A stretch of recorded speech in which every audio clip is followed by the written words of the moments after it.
Well, social media can sometimes be anything but social and certainly not always positive, and it's a positive presence in our lives. A positive presence in our show is communications expert and founder of Power Body Language, Lisa Mitchell. Good morning. Good morning, Tracy. So I just glanced down at my phone. Hashtag Social Media Day is today. Did we know that?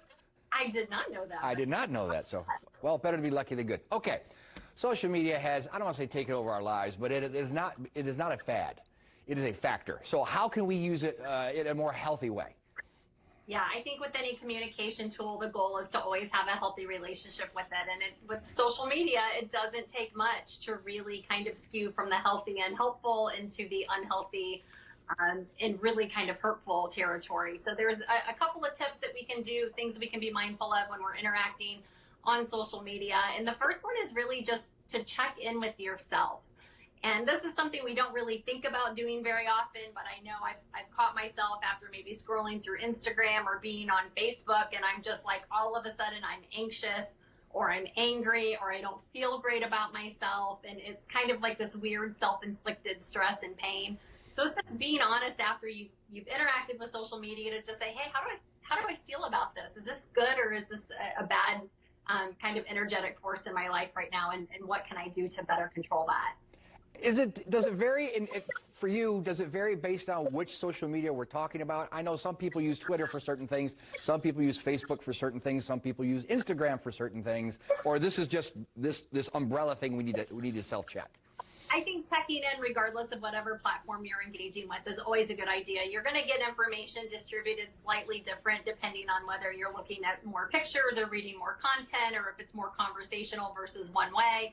But they all are an energetic drain on you. They're either giving you energy or they're sucking your energy, and you need to really check in with yourself to see how you're personally responding to that. And we need to check in with who we are connecting with or disconnecting with, right?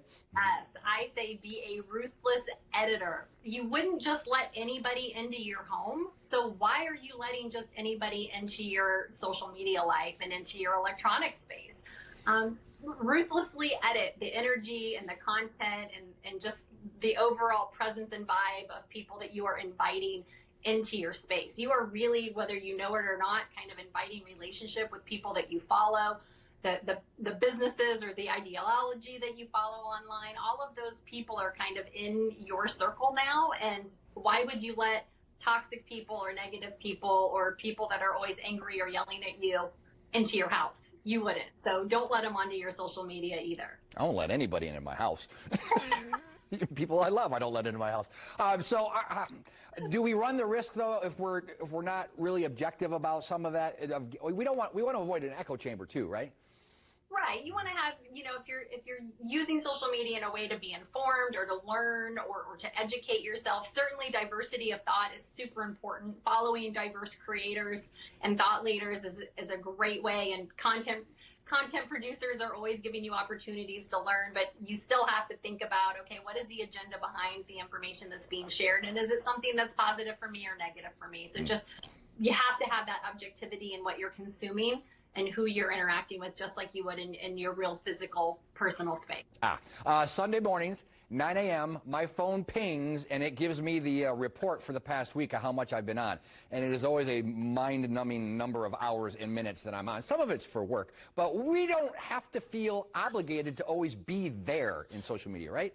Exactly. Engaging with any platform on social media is absolutely a choice. It's not something that you're obligated to do or expected to do. I'm like you, I do a lot of it for work. That's how I connect with a lot of my people that way. But I'm also on it a lot just to kill time and to help manage boredom or escape from something I don't want to think about or process. Like, there's lots of reasons that we use it. So there's tools you can use. You can lock down your screen time. You can limit how much time you can be on any one app in a sitting. And if worse comes to worse, delete your profile or just remove the temptation off of your device altogether. Just delete the app.